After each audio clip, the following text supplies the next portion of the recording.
On March 15, 1944, over the skies of Braunschweig, Germany, Captain James "Red" Holt sharply banked his P-47 Thunderbolt to the left, his eyes scanning the seemingly endless expanse above a continuous stream of bombers. 800 B-17 flying fortresses droned monotonously, each carrying 10 young Americans and enough explosives to level an entire city block, heading towards their targets. Somewhere in that gray vastness, German fighters were gathering. Holt could feel their presence. Imagine being in the sky, surrounded by hundreds of comrades, yet feeling utterly alone. The enemy isn't just looking for you, they're waiting for you to stumble, to show the slightest sign of weakness. And then they will pounce, mercilessly, knowing your vulnerability is their chance. Does that feeling sound familiar? The sensation when your defenselessness becomes a target, and every mistake you make only attracts predators more strongly. This was the deadly trap American pilots found themselves in over Germany in March 1944. Statistics were their executioner. Since January, the 8th Air Force had lost 284 heavy bombers. This meant 2,240 men would never see home again. Escort fighters, including Holt's 359th Fighter Squadron, couldn't be everywhere at once. The Luftwaffe understood this perfectly. They developed a new lethal tactic: ignore the escort and attack the stragglers, damage bombers that limped out of formation. Crippled planes with mangled propellers and smoking engines became easy prey. Just yesterday, Holt watched with helpless fury as 6 FW-190s swarmed a crippled B-17 known as Memphis Belle Tutu. The bomber lasted only 43 seconds. In this video, we will tell you about an unprecedented tactic that turned hunters into the hunted. You will learn how, in just 30 days, one squadron transformed its planes into decoys, faking damage to lure German aces into deadly traps. We will show how a daring strategy, initially met with ridicule, saved hundreds of lives, violated international conventions, and remained classified for almost half a century. Prepare to discover a story where weakness became the greatest strength. Stay with us and watch until the end. We'd be especially grateful for a like and a subscription. And, of course, tell us in the comments where you're watching from. Today's intelligence briefing confirmed the same pattern of enemy action observed in 37 missions. German fighters specifically targeted battle-damaged aircraft, avoiding intact planes and refusing to engage escort fighters.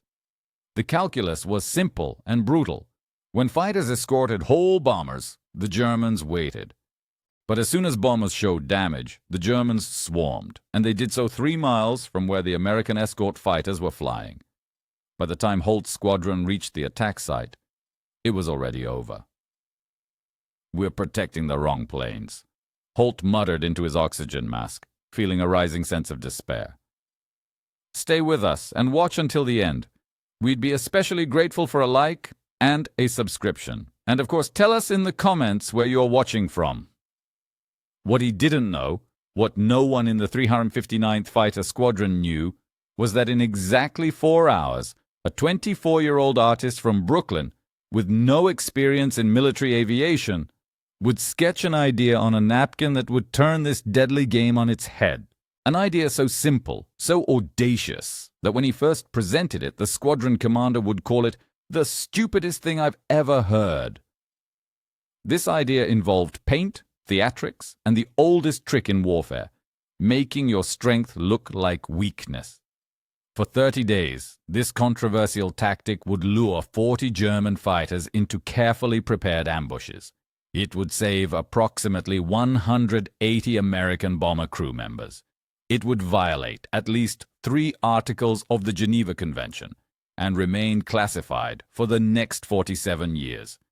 This is the story of how one squadron began painting their planes to look damaged and turned hunters into the hunted, setting a precedent that changed the course of aerial warfare. The crisis that peaked in March 1944 actually began much earlier. Its roots went back to December 1943, when German pilot Hajo Hermann Josef Priller realized what Allied command had not yet grasped. Damaged bombers were predictable.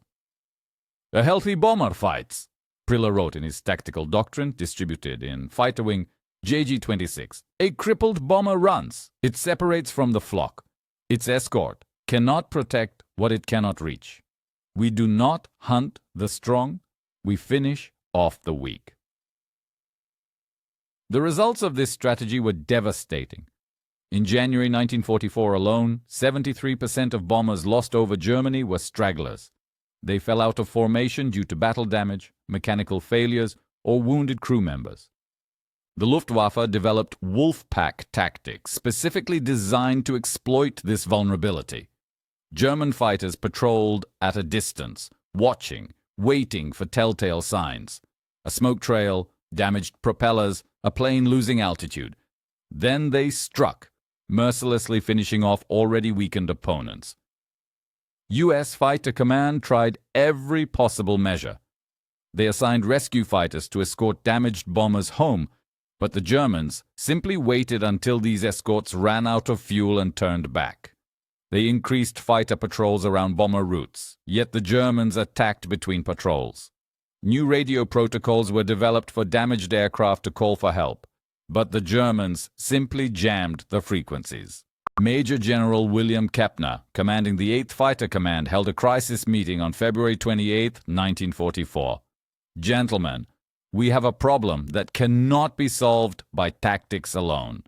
The enemy has turned our wounded into bait. Every crippled bomber becomes a death sentence for its crew, and for the fighters we send to rescue it."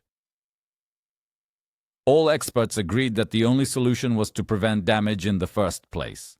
Better armor, tighter formations, greater defensive firepower.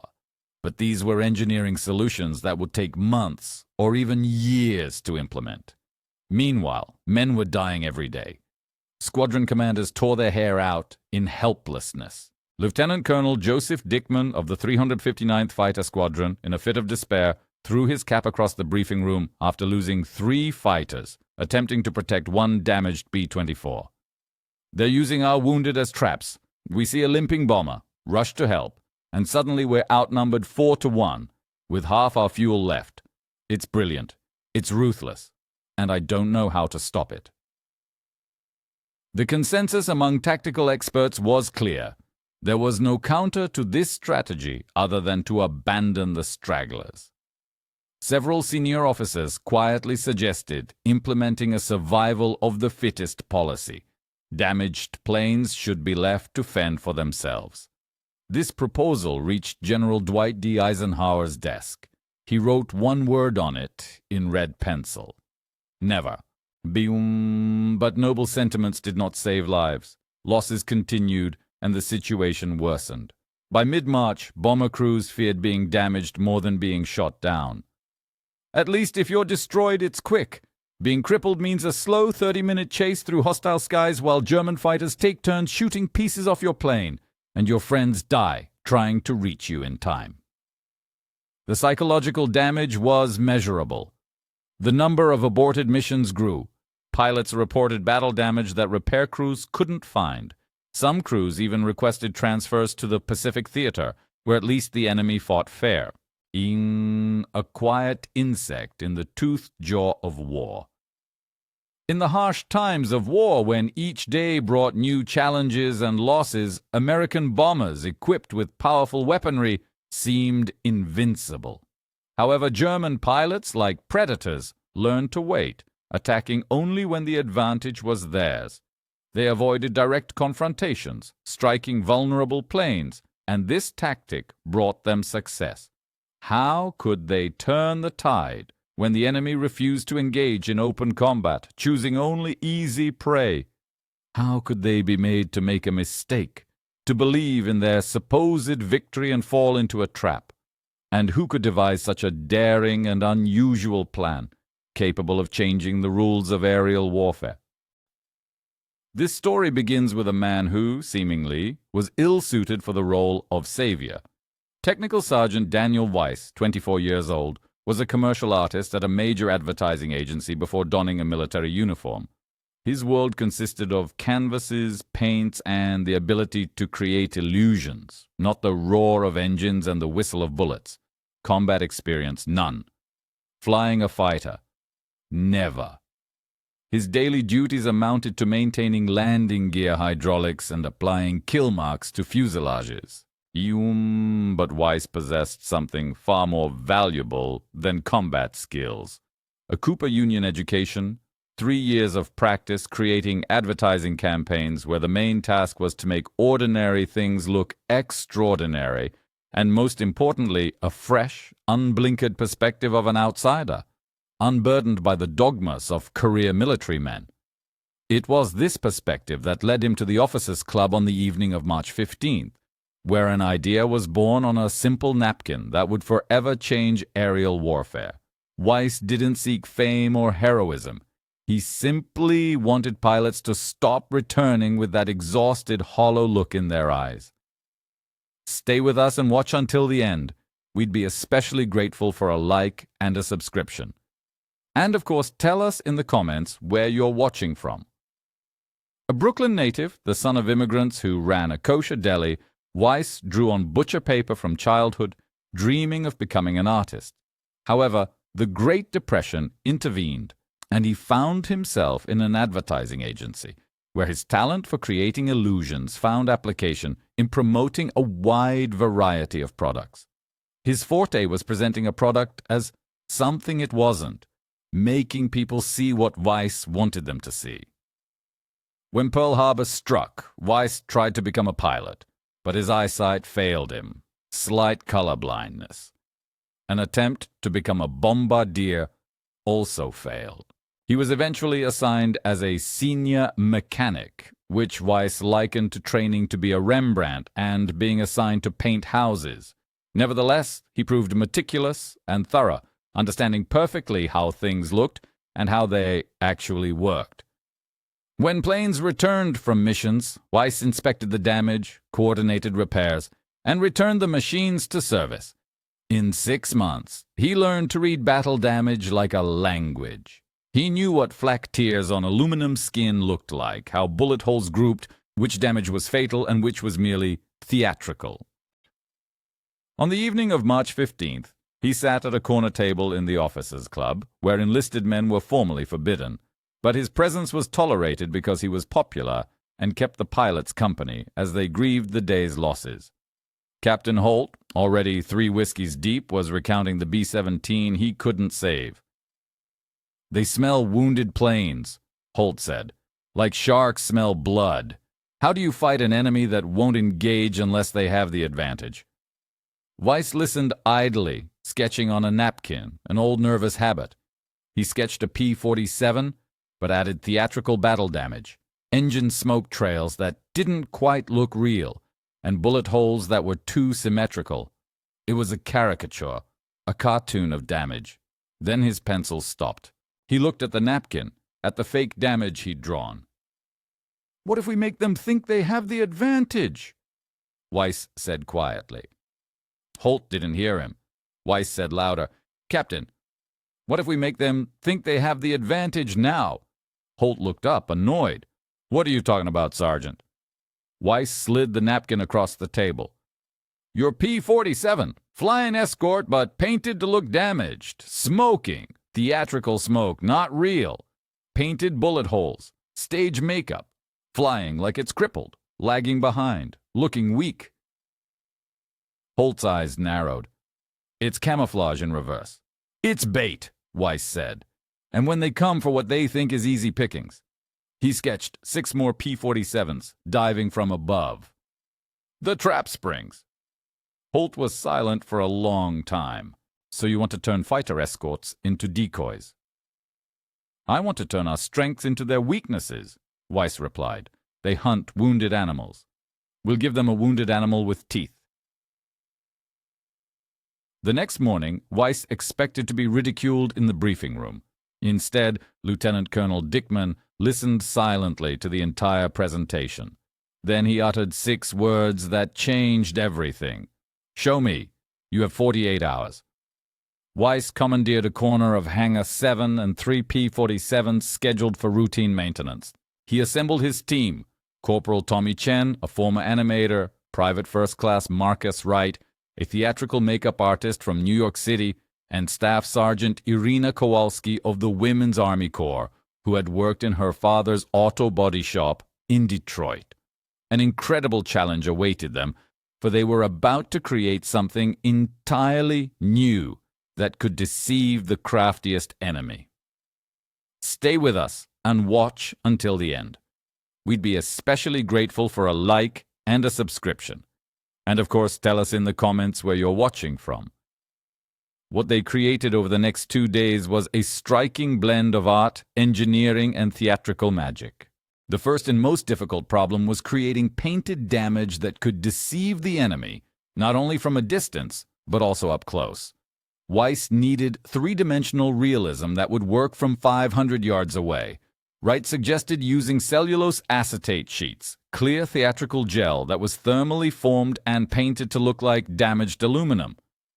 These fake damages were then attached to the aircraft with quick-release fasteners. From a distance, they were indistinguishable from real battle damage, but up close, they could be ripped off in seconds if the plane's true condition needed to be revealed. The second problem was creating convincing smoke trails.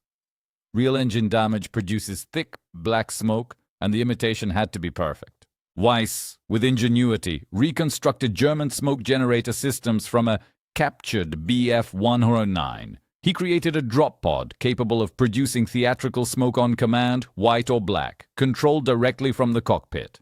While such smoke might appear unnatural to a trained mechanic, for a fighter pilot 3,000 yards away deciding whether to attack, it looked absolutely authentic. It was the perfect illusion, capable of deceiving even an experienced enemy. The third, equally important problem was maintaining the illusion not only through appearance, but also through the aircraft's behavior. A damaged plane not only looks different, it flies differently. Weiss developed a detailed checklist of actions for pilots. Reduce speed by 40 miles per hour, gradually lose altitude, sometimes feather one propeller, fly with a slight bank. Captain Holt, an experienced pilot, perfected this technique, perfectly mimicking a crippled plane while maintaining full combat capability. Now every element, from appearance to flight manner, worked to create one convincing illusion. On March the 17th, they presented all three modified P-47s to Lieutenant Colonel Dickman. He circled them, carefully examining every detail. He touched the fake damaged panels, observed the smoke generators at work. For a long time, he said nothing. Finally, he broke the silence. This violates the laws of war. False flag operations, flying under false pretenses. We're not changing our insignia, Weiss interrupted. Then, remembering his rank, added, Sir, we're still clearly American planes. We're just exaggerating our condition. This is completely against doctrine, Dickman continued. Fighters are offensive weapons, not bait. Sir, with all due respect, the Germans have turned our bombers into bait, Captain Holt said. We're just returning the favor. Dickman remained silent for a long time. Then he turned to his operations officer. How long will it take to brief an entire squadron on these methods? 48 hours, sir. Do it. But no one talks about this outside of this hangar. Not to other squadrons, not to intelligence, not to God himself. If it works, we expand it. If not, he looked at Weiss. Sergeant here will spend the rest of the war painting numbers on latrines. Weiss swallowed hard. Understood, sir. One more thing, Dickman said. I want to lead the first mission. Imagine, you're in the sky, your plane is hit, smoking, losing altitude. The enemy sees you as easy prey and moves in for the kill. That feeling of hopelessness, as each blow to your machine brings you closer to the ground, and enemy fighters are already celebrating an easy victory. But what if this deadly trap, this crippled plane, is actually bait itself? What if this isn't the end, but just the beginning of a cunning strategy that will turn the tide of aerial combat? How could such a thing be possible, and who dared to take such a bold step? We have often faced situations where there seemed to be no way out, but there were always those who dared to think differently, who turned weakness into strength. Today, we will tell you about the moment when the U.S. Air Force decided to bet on the most unexpected tactic. In this video, we will reveal the incredible story of how one crazy idea could either lead to a court-martial or forever change the rules of the game in the skies of World War II. We will learn how this provocative concept emerged, what obstacles it had to overcome, and why it caused such fierce debate in the highest echelons of command. And so, this is how it all began. Rumors, as is well known, spread faster than the most classified information. Barely 3 days had passed when Colonel Hub Zemke, commander of the 56th Fighter Group, received news of a crazy decoy scheme developed by the 359th Fighter Squadron. He decided to see it for himself. Zemke observed a demonstration flight. 3 P-47 Thunderbolts, simulating damage, struggled through the sky, emitting plumes of smoke and dangerously wobbling. Another 8 P-47s circled at an altitude of about 5,000 meters, remaining invisible to observers below. The decoys worked flawlessly. Wounded birds, irresistible targets. When the planes landed, Zemke immediately cornered Lieutenant Colonel Dickman. "Does 8th Fighter Command know about this?" "Not yet, sir. My assessment is they'd shut it down immediately if they did." Zemke pondered. He was the most successful fighter commander in the European theater of operations, with 75 confirmed victories, a true legend who had rewritten tactical doctrine. His opinion carried weight, capable of both elevating and destroying a career. "I want in," Zemke declared. "This is either genius or a court-martial. Either way, I want my group involved before headquarters buries this idea. Stay with us and watch until the end. We'd be especially grateful for a like and a subscription. And of course, tell us where you're watching from in the comments." On March 20th, a demonstration took place that would decide the fate of this endeavor. Fighter Command sent Major General William Kepner and a staff of 12 officers to evaluate the program before authorizing or prohibiting its use. They gathered in the briefing room at Bodny. The room was packed. Squadron commanders, intelligence officers, representatives from the Army Air Force's legal department, and one very nervous technical sergeant who seemed to regret every life choice that had led him to that moment. Weiss presented the concept: fake damage, theatrical smoke, simulated erratic flight, ambush tactics. He used words like deceptive engagement protocol and asymmetric response strategy because they sounded much more military than simply, "we're going to trick them with paint and trap them." "Oh," the lawyer immediately interrupted him. "This constitutes perfidy under Article 23 of the Hague Convention. The use of false distress signals to lure the enemy is expressly forbidden." "We're not using distress signals," Weiss countered. "We're not operating under false flags. We're using camouflage. Deceptive camouflage, but camouflage nonetheless. Camouflage makes you less visible. This makes you a liar." The room erupted. 16 officers spoke simultaneously, voices rising. Some supported anything to stop the bloodshed. Others condemned. "We are not Nazis. We do not use deception." The argument divided along predictable lines. Combat officers eager to try it, staff officers keen to bury the idea. General Kepner allowed the argument to continue for 3 minutes. Then he stood, and complete silence fell over the room. "Stay with us and watch until the end. We'd be especially grateful for a like and a subscription. And of course, tell us where you're watching from in the comments." "Gentlemen, I have a question for the lawyer. When the Germans developed tactics specifically targeting our damaged aircraft, did they violate any convention?" "No, sir. Targeting the wounded is unsportsmanlike, but not illegal." "And when we paint our aircraft to resemble damaged aircraft, are we engaging in deception?" "Sir, like any camouflage scheme in military history. This is different because it makes the enemy uncomfortable, not us." Kepner's voice was icy. The Germans turned our wounded into death traps. They weaponized compassion. And you're telling me we can't respond because it's unsportsmanlike?" The lawyer had no answer. Kepner turned to Captain Holt. "You've flown this profile. Can you maintain combat effectiveness?" "Yes, sir. Full defensive capability. Full offensive capability. We're just playing." "Colonel Zemke, your assessment." Zemke stood. "Sir, this is the first truly innovative tactical development I've seen since arriving in the theater. Fighter Command has been reactive for 18 months, responding to German innovations, adapting to German tactics. This is proactive. This makes them react to us. I recommend immediate authorization for limited trials." Kepner nodded slowly. "Limited trials. 3 missions.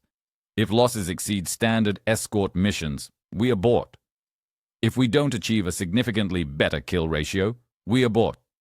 If the Germans adapt and the advantage disappears, we abort." He looked directly at Dickman.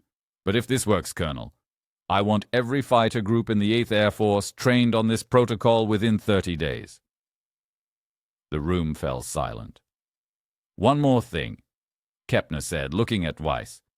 "Sergeant, you're the artist who devised this." "Yes, sir. Do you understand that if this fails, men will die because of your idea?" Weiss's voice was firm. "Sir, men die every day because we don't have ideas. I'd rather try something than nothing." Kepner almost smiled. "Proceed." "Oh." March 22nd, 1944. Mission 250. Target: the ball-bearing factories at Schweinfurt. The 359th Fighter Squadron launched with 12 P-47 Thunderbolts. 4 of them were modified decoys. 8 were hunters. Captain Holt led the decoy flight. His P-47, painted with fake bullet holes across the fuselage and fitted with smoke generators, took up a position 2,000 yards behind the bomber stream. He throttled back to 180 miles per hour, dangerously slow for combat, but perfect for simulating battle damage. He activated the smoke generator. A white vapor trail streamed from his engine cowling, visible for miles.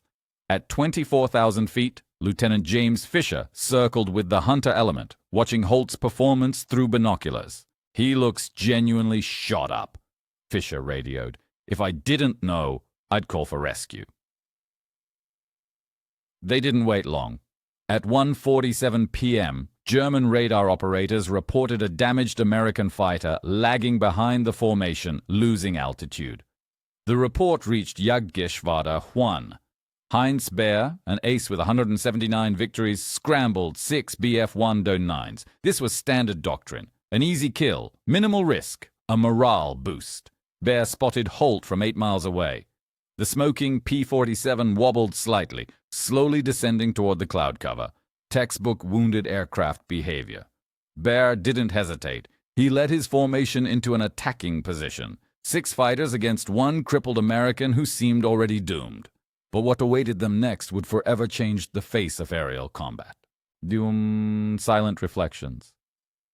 Each of us has had moments when we felt cornered, when there seemed to be no way out, and the enemy outnumbered and outpowered us. Does that feeling sound familiar? When you're on the edge and the world around you pushes, demanding surrender.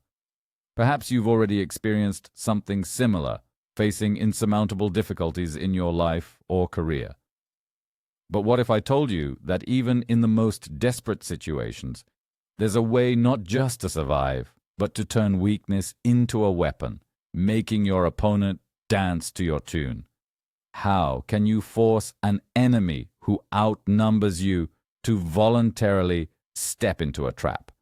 And why is it that sometimes the most obvious weakness turns out to be your greatest strength? In this video, we will delve into a story that forever changed perceptions of how battles are fought, showing how deception and cunning can turn the tide of any engagement. We will reveal the secrets of a tactic that allowed seemingly helpless victims to transform into formidable predators, spoken of with terror by their enemies. Stay with us and watch until the end, because we would be especially grateful for a like and a subscription. And of course, don't forget to tell us where you're watching this video from in the comments. At 12,000 feet above the ground, American pilot Holt continued his deadly game. His P-47 appeared shot down, smoking and erratically falling, posing as easy prey. His right hand rested on the throttle, his left gripping the stick in a death grip. Every instinct screamed, "Save yourself! Break formation! Fight!" But he resisted, continuing this masquerade, fully trusting the 8 P-47s he couldn't see but who watched his every move, remaining invisible. The German fighters, led by Ace Bear, dove sharply. Bear, credited with 179 Allied aircraft shot down, was already anticipating an easy victory. This was to be his 180th trophy. The distance closed to 400 yards. But then Lieutenant Fisher's sharp voice cut through the radio static. "Now!"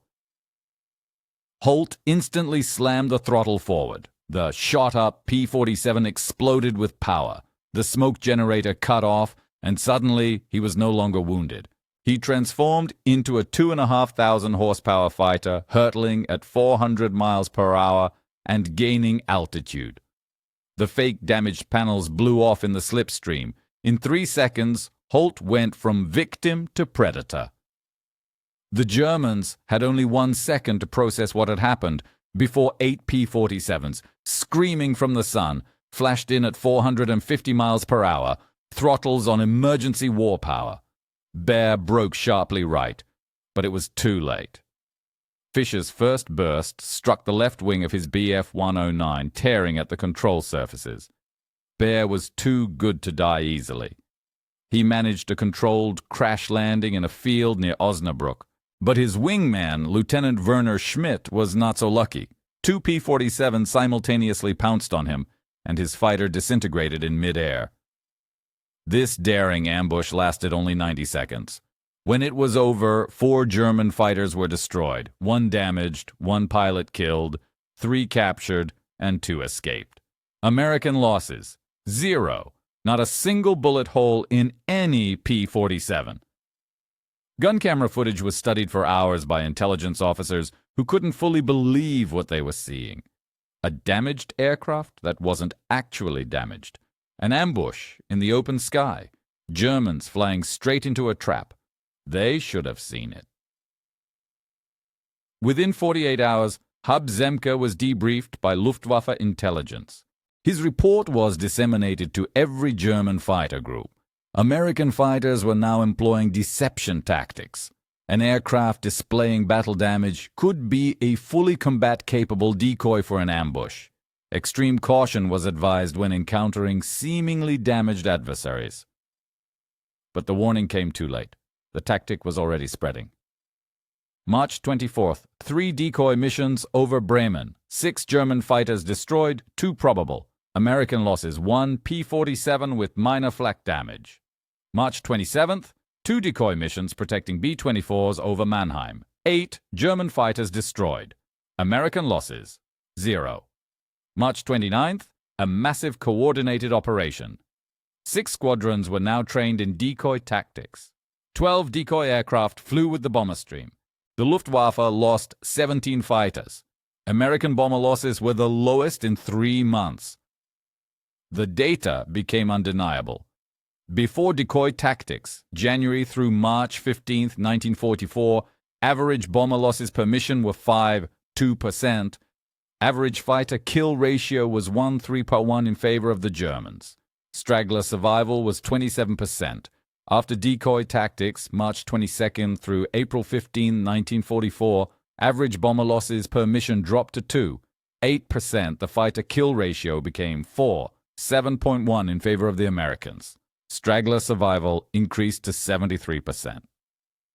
The 39th Fighter Squadron alone claimed 40 confirmed kills in 30 days, a rate that typically took 6 months to achieve. More importantly, bomber crews reported German fighters hesitating, double-checking their attacks, breaking off engagements that previously would have been aggressive pursuits.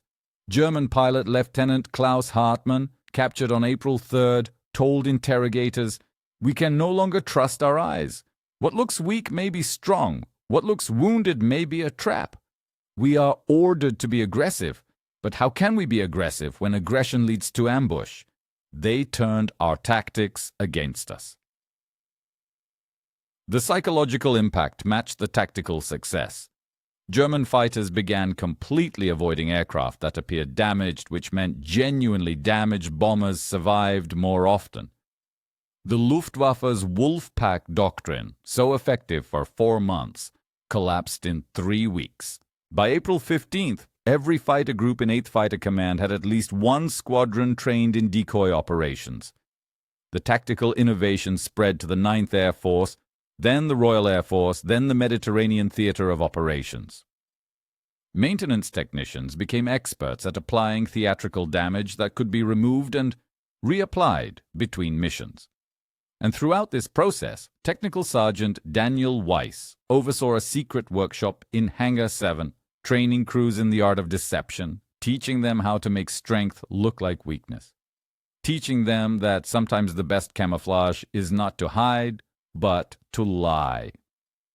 The impact of this single innovation saved an estimated 180 bomber crewmen in just 30 days. Now let's talk about what happened after the war. Final statistics compiled after VE Day tell a story that would be studied by tactical manuals for generations. From March 22, 1945 to May 8, 1945, squadrons employing decoy tactics achieved 247 confirmed kills with a kill ratio of 6. 2-1 in their favor, the highest of any tactical innovation in the European theater of operations. An estimated 890 bomber crewmen survived missions they statistically should not have, directly attributable to the reduction in German aggression caused by decoy tactics. But the human stories are more important than statistics. Have you ever wondered if the most powerful weapon might be invisible? That true strength sometimes hides behind a mask of vulnerability. Imagine, it's World War II. The sky is torn apart by the roar of engines and anti-aircraft fire. Engineers are creating increasingly strong armor, increasingly deadly guns. But suddenly, an idea emerges that turns everything upside down.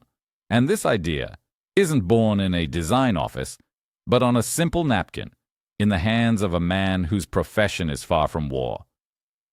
How could a simple drawing save hundreds of lives? What made experienced pilots take risks, knowing their planes looked like easy prey? And most importantly, how did this tactic, based purely on psychology, manage to deceive the most cunning enemy? We all face situations where we are judged by first impressions, by outward appearance, and often this works against us. But today we will see a story where precisely this vulnerability, this visible weakness, became the greatest strength. In this video, we will unveil an incredible story that remained a top military secret until 1991. You will learn about a tactic that changed the course of aerial combat in World War II, and how the genius of one artist revolutionized ideas about warfare. Imagine planes specially painted to look damaged, vulnerable. The Germans saw them and thought they were easy targets. But they were wrong. It was a trap. Sound incredible. How can you make an airplane more vulnerable to make it stronger? That's exactly what we'll find out. Stay with us and watch until the end, because this story is full of unpredictable twists. We would be especially grateful for your like and subscription, and if you write in the comments where you are watching us from. That will be an additional motivation for us. It was precisely this unconventional approach that was proposed by Lieutenant Colonel Joseph Dickman, who retired in 1963 as a brigadier general. In his unpublished memoirs, he shared a striking thought.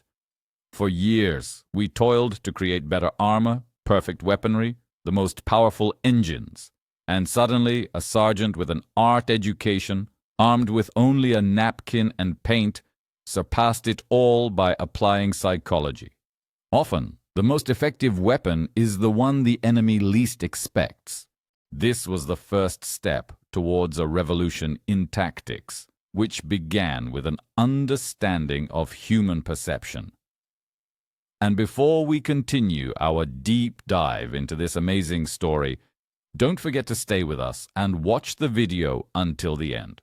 Your like and subscription are the best support for us. And of course, we would love to know where you're watching us from. Write in the comments. Captain James "Red" Holt became one of the first to put this daring idea into practice. He flew the inaugural decoy mission, then 47 more such sorties. He survived the entire war, claiming 12 confirmed victories and earning the Distinguished Flying Cross. Speaking at the Air Force Museum in 1987, he recalled, "People often ask if I was scared flying as a decoy. Brother, every mission was scary. But this one, I controlled. I wasn't just hoping the Germans would miss. I was doing everything to make them see me. That was the true power." His words vividly demonstrate how conscious risk and psychological impact transformed into a tactical advantage, setting the stage for the next phase of this strategy's development. Hab Zemke, the legendary commander who actively championed this innovative tactic, called it the most innovative use of psychological warfare he had ever observed in combat. His fighter groups quickly adopted decoy tactics as standard operating procedure, contributing to its spread throughout the 8th Air Force. This was no longer just an experiment, but a recognized method that was changing the course of aerial battles, all thanks to one individual whose name remained in the shadows. And Daniel Weiss, the Brooklyn artist who became an unwitting tactical revolutionary, was awarded the Legion of Merit for exceptionally meritorious service. Notably, his citation remained classified until 1991 and described his work only as developing advanced camouflage methods. Weiss himself, demonstrating remarkable modesty, requested to be reassigned to standard senior crew chief duties and refused promotion to officer rank 3 times. His true role in this story was far deeper than mere camouflage and was only revealed decades later. After the war ended, Weiss returned to his previous work in advertising. He never publicly spoke about the decoy program. It wasn't until a military historian sought him out in 1989 that Weiss gave a brief interview outlining his philosophy. "I simply solved a visual problem. The Germans were looking for damaged aircraft. We showed them damaged aircraft. There was no genius in it. It was merely an understanding of what people perceive versus what actually exists. Advertising taught me that. You want people to see what you want them to see." When asked if he was proud of this innovation, he replied, "I'm proud that we saved lives. I'm not proud that it was necessary." His words underscore a profound understanding of psychology and how peaceful knowledge can be applied in wartime, raising not only tactical but also ethical questions. The damaged decoy program remained classified until 1991. A testament to its strategic significance. Modern air forces still study it as a prime example of an asymmetric tactical response, utilizing deception to alter enemy doctrine without requiring technological superiority. The Israeli Air Force successfully employed similar tactics in 1973, and the U.S. Navy used decoy ship profiles during the Persian Gulf War. This demonstrates that Weiss's ideas extended far beyond a single conflict, becoming a part of global military art. But the strongest confirmation of his genius came from an unexpected source. Perhaps the greatest legacy of this program manifested in a letter written in June 1945 by B-17 pilot Lieutenant Robert McIntyre to Daniel Weiss. It was a personal message imbued with deep gratitude. "Dear Sergeant Weiss, you don't know me, I don't know you. But on April 7, 1944, my bomber was hit by anti-aircraft fire over Magdeburg. We lost 2 engines and fell behind formation. I called for fighters, not expecting anyone to come. Instead, 3 P-47s appeared, painted to look as damaged as we were. The Germans came. Your fighters waited. They shot down 4 before the rest fled. All 10 of us returned home. Because of the paint, because of the deception, because someone understood that looking weak when you are strong is sometimes the best way to be strong. We're getting married next month, me and a girl from Baltimore. We'll have children. They'll have children. All because you looked at camouflage differently. I'll never meet you, but I wanted you to know that your idea didn't just save planes. It saved the future. Thank you. Lieutenant Robert McIntyre, 381st Bomb Group. This letter served as vivid proof of how one idea can change destinies, transcend mere tactics, and impact entire generations, confirming the central truth of this story. Innovations in warfare rarely originate from those expected to produce them. They are born from outsiders who perceive problems from a different angle, unburdened by traditional approaches. A commercial artist looked at aerial combat and saw not tactical limitations, but a problem of visual deception. Experienced fighter pilots, in the same situation, would only have seen standard frameworks. Daniel Weiss's genius lay not in technical inventions, but in perceptual insight. He realized that war is not only about what actually exists, but also about what the enemy believes. The Germans were convinced that damaged aircraft were vulnerable. Weiss transformed this belief into their Achilles heel. The lesson of this story extends far beyond World War II. In any conflict, the side that controls perception dictates the battlefield. The strongest position doesn't always appear strong. Sometimes it involves making the enemy believe in your weakness until you prove otherwise. 40 German fighters fell for painted wounds and theatrical smoke in just 1 month. They fell because they trusted their eyes, and someone understood that this trust could be turned into a powerful weapon. This is more than mere tactical innovation. It's an understanding of the deepest truth of conflict. The most dangerous enemy is the one you underestimate. And sometimes the most powerful weapon is a sketch on a napkin from someone no one expected to bring about change.